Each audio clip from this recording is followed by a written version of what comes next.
Hi friends, இன்றைக்கி நம்ம செய்ய போகிற ஹெல்த்தி ரெசிபி ஒரு 4 மில்லட்ஸ் வச்சு 4 விதமான ஒரு டிஃப்ரெண்ட் ரெசிபி தாங்க. ஃபஸ்ட்டு கருப்பு கவுனி அரிசி கூட பாசிப்பயிறு சேர்த்த ஒரு தோசையும், வெள்ளைச்சோளம் பாசி பருப்பு சேர்த்து ஒரு ஹெல்த்தியான ஒரு பிரேக்ஃபாஸ்ட் ரெசிபி தாங்க. அது கூடவே நல்ல மில்லட்ஸ்லாம் சேர்த்து எல்லாருமே குழந்தைங்கள்லேருந்து பெரியவங்க வர சாப்பிட்ற மாதிரி ஒரு ஹெல்த்தியான சிறுதானிய லட்டு. ஃபஸ்ட்டு நம்ம பார்க்க போகிறது பார்த்திங்கன்னா கம்பு தாங்க. கம்பு கூட பாசிப்பயிறு சேர்த்து ரொம்ப ஹெல்த்தியான ஒரு இட்லி இல்லை ஒரு மொறுன்னு ஒரு தோசை ரெசிபி பார்க்கலாம் வாங்க.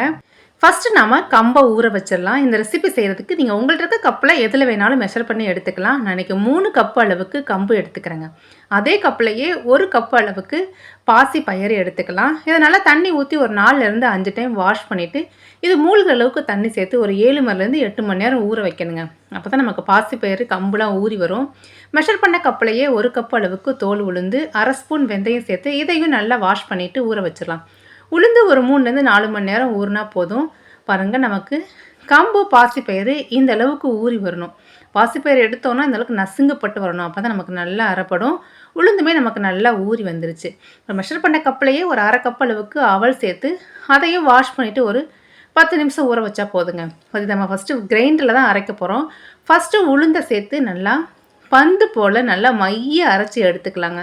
கிட்டத்தட்ட ஒரு 25லேருந்து ஒரு 30 மினிட்ஸ் அரைச்சோன்னா இந்த அளவுக்கு அரைஞ்சி வந்துடும். இப்போ மாவை வெளியில் எடுத்துகிட்டு அவலை சேர்த்துக்கலாம். அவல் சேர்த்து ஒரு 2 நிமிஷம் ஓடுனதுக்கு அப்புறம் நம்ம ஊற வச்ச பாசி பயரையும் கம்பையும் சேர்த்துக்கலாங்க. இந்த ரெசிபி நான் கிரைண்டரில் தான் அரைச்சி பண்ணியிருக்கேன். நீங்களும் கண்டிப்பாக கிரைண்டர்லேயே அரைச்சி செய்யும்போது ரொம்ப பர்ஃபெக்டாக வருங்க. இந்த மாவை நம்ம கொஞ்சம் நரநரப்பாக இருக்கிற கன்சிஸ்டன்சிக்கு அரைச்சி எடுத்துக்கலாம். எல்லாத்தையும் அரைச்சி வெளியில் எடுத்து தேவையான அளவு உப்பு சேர்த்து நல்லா கையை வச்சே நல்லா கலந்து விட்டுடலாங்க. இந்த மாதிரி கையை வச்சு கலந்து இருக்கும்போது நமக்கு சீக்கிரமாகவே புளிச்சு வந்துடும். கன்சிஸ்டன்சி பாருங்கள், இந்த அளவுக்கு இருக்கணும். ரொம்ப தண்ணியாக கரைச்சிடக்கூடாது.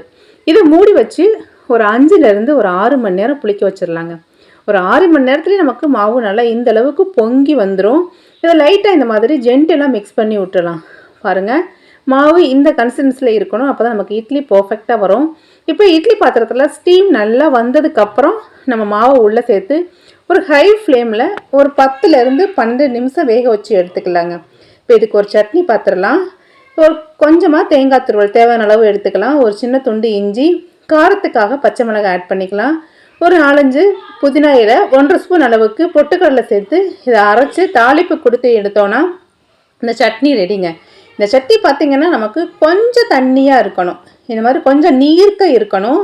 இந்த மாதிரி நீர்க்க சட்னி கூட இந்த கம்பு இட்லி சாப்பிடும்போது டேஸ்ட்டு சூப்பராக இருக்குங்க. நமக்கு இட்லியும் சூப்பராக வெந்து வந்துருச்சுங்க. இந்த இட்லி பார்த்திங்கன்னா நம்ம செஞ்சு வச்சதுக்கப்புறமே நல்லா சாஃப்டாக இருக்கும். ஒரு 7 மணிக்கு செய்கிறோம் அப்படின்னா ஒரு 9 மணிக்கு சாப்பிடும்போது கூட நமக்கு இட்லி நல்லா சாஃப்டாக வருங்க.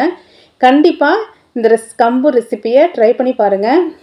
இந்த தண்ணியான தேங்காய் சட்னி கூட சர்வ் பண்ணும்போது இந்த கம்பு இட்லி சாப்பிட்றதுக்கு அவ்வளோ டேஸ்ட்டாக இருக்குங்க.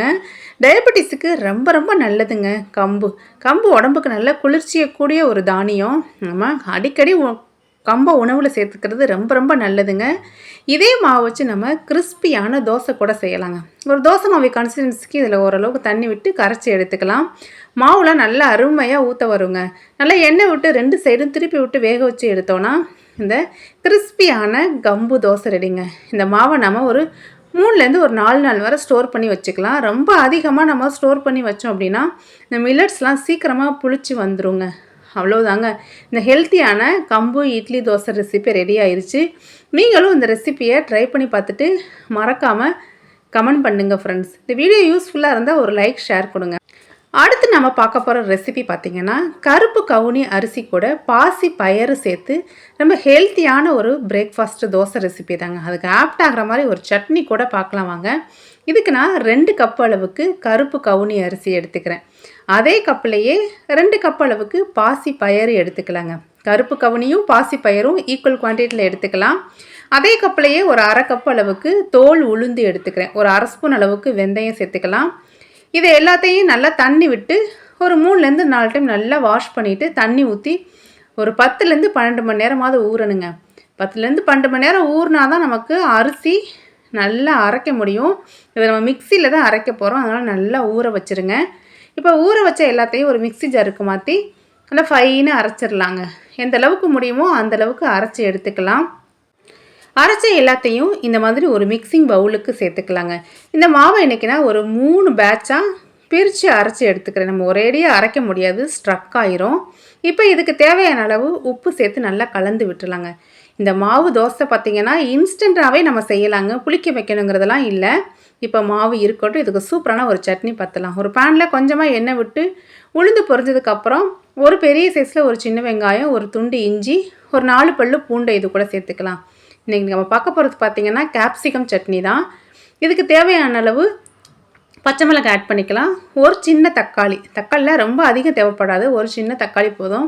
ஓரளவுக்கு தக்காளி வெங்காயம்லாம் இந்தளவுக்கு வதக்கி எடுத்ததுக்கப்புறம் நான் ஒரு பெரிய சைஸ் கேப்சிகமை இந்த மாதிரி ரஃப்பாக சாப் பண்ணி எடுத்திருக்கேன்.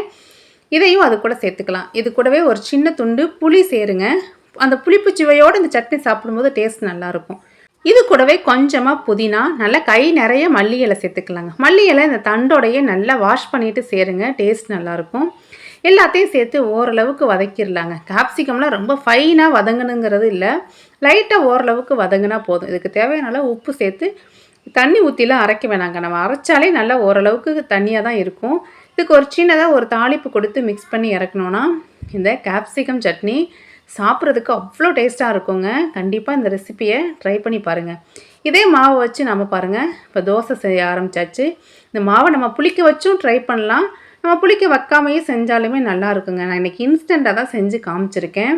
இந்த தோசைக்கும் இந்த சட்னிக்கும் சூப்பர் காம்பினேஷனாக இருக்குங்க.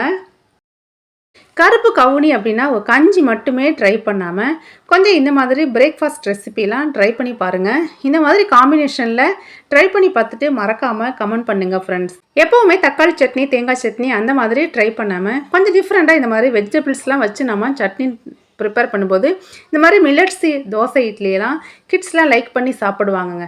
நம்ம இதே மாவு வச்சு நம்ம ஊத்தாப்பம் மாதிரி கூட ட்ரை பண்ணலாம். இந்த மாதிரி கொஞ்சம் இப்போல்லாம் வெஜிடபிள்ஸ்லாம் போட்டு ஆட் பண்ணி குழந்தைங்களுக்கு கொடுக்கும்போது லைக் பண்ணி சாப்பிடுவாங்க. இது கூட நம்ம ஆனியன், கேரட் இந்த மாதிரிலாம் சேர்த்து மிக்ஸ் பண்ணி நல்லா 2 சைடும் திருப்பி விட்டு வேக வச்சு எடுத்தோன்னா இந்த ஹெல்த்தியான ஊத்தாப்பம் ரெடிங்க. இந்த ஒவ்வொரு ரெசிபியுமே அவ்வளோ டேஸ்ட்டாக இருக்குங்க, அவ்வளோ ஹெல்த்தியும் கூட. ட்ரை பண்ணி பாருங்கள். அடுத்து பார்க்க போகிறது வெள்ளைச்சோளம் கூட பாசி பருப்பு சேர்த்து ஒரு சூப்பரான பிரேக்ஃபாஸ்ட் தாங்க. அதுக்கு செட் ஆகிற மாதிரி ஒரு செம டேஸ்ட்டில் ஒரு தக்காளி தொக்கு பார்க்கலாம் வாங்க. இந்த ரெசிபி செய்கிறதுக்கு 1 கப் அளவுக்கு வெள்ளைச்சோளம் எடுத்துக்கிறேன். வெள்ளைச்சோளத்தை நல்லா வாஷ் பண்ணிவிட்டு ஒரு 10 மணி நேரம் ஊற வச்சிடலாங்க. ஓவர் நைட் ஊற வச்சுருங்க, நல்லா ஊறி வரட்டும். இது நல்லா ஊற வச்சாதான் நம்ம இது வேக வச்சு எடுக்கிறது ஈஸியாக இருக்கும். இப்போ ஊற வச்ச வெள்ளைச்சோளத்தை ஒரு குக்கருக்கு மாற்றிக்கலாங்க. இது கூடயே மெஷர் பண்ண கப்பிலையே ஒரு 1/4 கப் அளவுக்கு பாசி பருப்பு சேர்த்துக்கலாம். அதையும் நல்லா வாஷ் பண்ணிவிட்டு இது கூடவே சேர்த்துக்கலாங்க.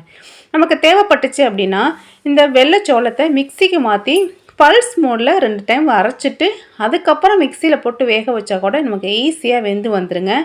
இதுக்கு 1 கப்புக்கு 5 கப் அளவுக்கு தண்ணி, தேவையான அளவு உப்பு சேர்த்து கிட்டத்தட்ட ஒரு 10 விசிலாவது விடணுங்க. அதனால் அப்போ தான் நமக்கு வெள்ளைச்சோளம் வெந்து வரும். இல்லைன்னா மிக்சியில் அரைச்சிட்டு கூட நம்ம வேக வைக்கலாம், ஈஸியாக வெந்துடும். இப்போ தக்காளி தொக்கு நம்ம பார்த்துடலாம். பேனில் கொஞ்சமாக ஒரு 1/2 ஸ்பூன் அளவுக்கு மல்லி விதை சேர்த்துக்கலாம், 1/2 ஸ்பூன் கடலைப்பருப்பு, 1/2 ஸ்பூன் உளுந்து சேர்த்துக்கலாம். காரத்துக்கு 2 காஞ்ச மிளகாய் சேர்த்து ஓரளவுக்கு வதக்கிடலாங்க. இப்போ வதக்கின எல்லாத்தையும் நம்ம வெளியில் எடுத்து மிக்சிக்கு மாற்றி கொஞ்சம் நரநரனுக்கு இருக்கிற ஸ்டேஜுக்கு அரைச்சி எடுத்துக்கலாம். இப்போ அதே எண்ணெயிலேயே கடுகு உளுந்து பொரிஞ்சதுக்கப்புறம் ஒரு 4 தக்காளி, நல்லா பழுத்த தக்காளியாக எடுத்துக்கலாம். 4 தக்காளியை சேர்த்துக்கலாம். இது கூட 1 கொத்து கருவேப்பிலை, கொஞ்சமாக உப்பு சேர்த்து நல்லா கலந்து விட்டுருலாங்க. நல்லா கலந்து விட்டு இதை மூடி போட்டு ஒரு 5 மினிட்ஸுக்கு நல்லா குக் பண்ணி சாஃப்டாக குக் பண்ணி எடுத்துக்கலாம். நல்லா தக்காளி நமக்கு சாஃப்டாக வெந்து வரணுங்க. இது எல்லாத்தையும் நல்லா ஒன்று சேர மசிச்சு விட்டுறலாம். பாருங்கள், இந்த அளவுக்கு நல்லா மசிச்சு வரணும். அப்போ தான் நமக்கு இந்த தொக்கு சாப்பிட்றதுக்கு நல்லாயிருக்கும். இப்போ இது கூட நம்ம ஃப்ரெஷ்ஷாக அரைச்ச இந்த மசாலாவை சேர்த்துக்கலாங்க. இந்த மாதிரி ஃப்ரெஷ்ஷாக அரைச்சி மசாலாவை சேர்த்து இந்த தக்காளி தொக்கு செஞ்சு பாருங்கள், அதோட டேஸ்ட்டே வேறு லெவலில் இருக்குங்க. நம்ம சாதத்துக்கு கூட இதை ட்ரை பண்ணலாம், நல்லாயிருக்கும். மல்லி இலை தூவி மிக்ஸ் பண்ணி இறக்கணுன்னா நம்மளோட தக்காளி தொக்கு ரெடிங்க. சைட் பை சைடில் நம்மளோட வெள்ளைச்சோளவுமே நல்லா வெந்து வந்துருச்சு பாருங்கள். இந்த அளவுக்கு நசுங்கப்பட்டு வரணும், அப்போ தான் சாப்பிட முடியும். இப்போ இதுக்கு நம்ம சின்னதாக ஒரு தாளிப்பு கொடுத்துடலாம். நார்மலாக நம்ம பொங்கலுக்கெலாம் கொடுக்குற மாதிரி ஒரு தாளிப்பு தான். கொஞ்சமாக நெய், எண்ணெய் 2யுமே கலந்து எடுத்துக்கலாம். இது கூட ஒரு 1/2 ஸ்பூன் அளவுக்கு ஜீரகம், கொஞ்சமாக மிளகு, ஒரு சின்ன துண்டு இஞ்சியை இந்த மாதிரி பொடி பொடியாக கட் பண்ணி சேர்த்துக்கலாங்க. ஒரு கொத்து கருவேப்பிலை சேர்த்து எல்லாத்தையும் நல்லா ஒன்று சேர வதக்கி விட்டுலாங்க. நல்லா இஞ்சி ஓரளவுக்கு நல்லா வதங்கி வந்ததுக்கப்புறம் நம்ம வேக வச்சுருக்க வெள்ளைச்சோளம் கூட சேர்த்து நல்லா மிக்ஸ் பண்ணி விட்டு இறக்கணுன்னா இந்த ஹெல்த்தியான வெள்ளைச்சோளம் சேர்த்த இந்த பொங்கல் ரெடி ஆகிருச்சுங்க. இதுக்கு நம்ம தேங்காய் சட்னி கூட வச்சு சர்வ் பண்ணலாம், அதுவும் டேஸ்ட்டாக இருக்கும். நீங்கள் இந்த நம்ம செஞ்ச இந்த தக்காளி தொக்கை வச்சு ட்ரை பண்ணி பாருங்கள். இதில் டேஸ்ட்டு அவ்வளோ சூப்பராக இருக்குங்க. இந்த தக்காளி தொக்கும் இந்த வெள்ளைச்சோள ரெசிபிக்கும் சூப்பர் காம்பினேஷனாக இருக்குங்க. கண்டிப்பாக இந்த ரெசிப்பியை நீங்களும் ட்ரை பண்ணி பாருங்கள். வெள்ளைச்சோளத்தில் நார் சத்து ரொம்ப அதிகமாக இருக்குங்க. கான்ஸ்டிபேஷனுக்கெலாம் ரொம்ப ரொம்ப நல்லது. டயபெட்டிஸுக்கு, வெயிட் லாஸுக்கெலாம் ரொம்ப நல்லதுங்க வெள்ளைச்சோளம். அடுத்து நம்ம பார்க்க போகிறது பார்த்திங்கன்னா மில்லட்ஸ்லாம் சேர்த்த நல்ல ஒரு எனர்ஜெட்டிக்கான எல்லா ஏஜில் உள்ளவங்களுமே சாப்பிட்ற மாதிரி ஒரு ஹெல்த்தியான ஒரு லட்டு ரெசிபி தாங்க பார்க்குறோம். இதுக்கு நம்ம 1 கப் அளவுக்கு ராகி எடுத்துக்கலாம். ராகியை இந்த மாதிரி ஒரு பேனில் சேர்த்து நல்லா மீடியம் ஃப்ளேமில் வச்சு நல்லா செவக்க வறுத்து எடுத்துக்கலாங்க. இது நல்லா வாசனை வறுக்கும் போதே நல்லா கரிஞ்சிராமல் செவந்து வர அளவுக்கு வறுத்து ஆற வச்சுக்கலாம். அதே கப்லேயே 1 கப் அளவுக்கு தோல் உளுந்து சேர்த்துக்கலாம். கண்டிப்பாக தோல் உளுந்து சேர்த்தே செய்யுங்க, அப்போ தான் நமக்கு ரொம்ப ஹெல்த்தி. அதையும் அதோட பச்சை வாசனை போகிற அளவுக்கு வறுத்து ஆற வச்சிடலாம். 1/2 கப் அளவுக்கு பாசி பயிர் எடுத்துக்கலாம். பாசி பயிரோட கடல் இல்லை இந்த அளவுக்கு மாறி வரணும், அதையும் ஆற வச்சுக்கலாம். ஒரு 1/2 கப் அளவுக்கு வேர்க்கடலை வந்து அதோட தோல் உறிஞ்சு வரணும், அந்த அளவுக்கு வறுக்கணும். அதோட தோல்லாம் பாருங்கள் எடுத்தா நமக்கு இந்த அளவுக்கு உறிஞ்சு வரணும், இந்த அளவுக்கு வறுக்கணும்.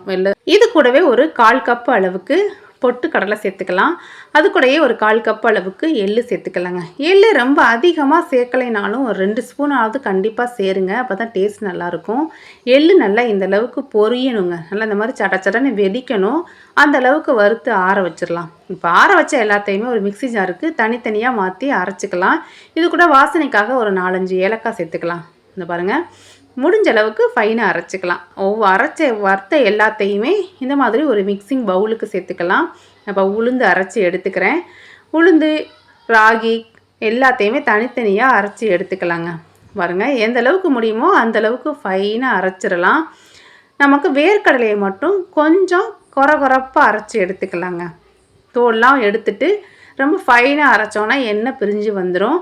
கொஞ்சம் கொரப்பாக அரைச்சி மிக்சிங் பவுலில் சேர்த்துக்கலாம்.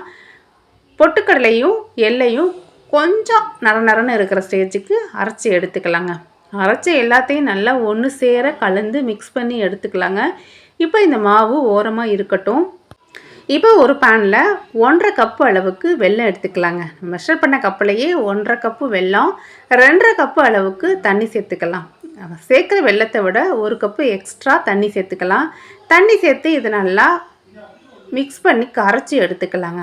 இதுக்கு பாகுபாதம்லாம் எதுவும் கிடையாது, வெல்லம் கரைஞ்சி வந்தால் மட்டும் போதும். இப்போ ஒரு அகலமான அடிகனமான பேனில் ஒரு 1/2 ஸ்பூன் அளவுக்கு கசகசா சேர்த்துக்கலாம். கசகசா சேர்த்து செய்யும்போது டேஸ்ட் நல்லாயிருக்கும். கசகசாவும் நம்ம உடம்புக்கு நல்லது தாங்க, நீங்கள் வேணாட்டி ஸ்கிப் பண்ணிக்கலாம். இப்போ அடுப்பை சிம்மில் வச்சுட்டு கசகசா நல்லா பொரிஞ்சு வந்ததுக்கப்புறம் நம்ம எடுத்து வச்ச மாவை சேர்த்து இந்த நல்லா அந்த சூட்லேயே நல்லா கலந்து விட்டுலாங்க. 1 நிமிஷத்துக்கு நல்லா கலந்ததுக்கப்புறம் நம்ம எடுத்து வச்ச வெள்ளை கரைசலை சேர்த்துக்கலாம். வெள்ளை கரைசலையுமே சூடாகவே சேர்த்துக்கலாம். எல்லா வெள்ளை கரைசலையும் சேர்த்து ஒன்று சேர கலந்ததுக்கப்புறம் ஸ்டவ் ஆஃப் பண்ணிடலாம். இந்தளவுக்கு ரஃப்பாக கலந்து விட்டுட்டு இது கூட ஒரு 2-3 டேபிள் ஸ்பூன் அளவுக்கு நல்லெண்ணெய் சேர்த்துக்கிறேன். நீங்கள் நெய் கூட ஆட் பண்ணிக்கலாம். கையை நல்லா தண்ணிலாம் இல்லாமல் ட்ரை பண்ணிவிட்டு நல்லா கையை வச்சு நல்லா ஒன்று சேர கலந்து எடுத்துக்கலாங்க. இல்லை கை பொறுக்கிற சூடு இருக்கும்போதே நம்ம லட்டுகளை பிடிச்சி எடுத்துக்கலாம். நம்மளோட விருப்பத்துக்கு ஏற்ற மாதிரி நெய், நல்லெண்ணெய் எது வேணாலும் ஓகே தாங்க. கையில் தடவிட்டு இந்த மாதிரி குட்டி குட்டி லட்டுகளாக பிடிச்சி எடுத்தோன்னா இந்த ஹெல்த்தி லட்டு ரெடிங்க. இதில் சேர்த்துருக்க ஒவ்வொரு இன்க்ரீடியன்ஸுமே அவ்வளோ ஹெல்த் பெனிஃபிட்ஸ் உள்ளதுங்க. முட்டு வலிக்கெலாம் ரொம்ப ரொம்ப நல்லது, எலும்பு தேய்மானத்துக்கெலாம் ரொம்ப ரொம்ப நல்லதுங்க. உளுந்தில் அவ்வளோ ஹெல்த் பெனிஃபிட்ஸ் இருக்குது. மறக்காமல் இந்த மில்லட்ஸ் ரெசிப்பியை ட்ரை பண்ணி பார்த்துட்டு கமெண்ட் பண்ணுங்கள். இது மாதிரி நிறைய ஹெல்த்தி ரெசிபிஸுக்கு ஷீலா எர்னஸ்டோட ஹெல்த்தி குக்கிங்கை மறக்காமல் சப்ஸ்கிரைப் பண்ணி சப்போர்ட் பண்ணுங்கள் ஃப்ரெண்ட்ஸ். தேங்க்ஸ் ஃபார் வாட்சிங்.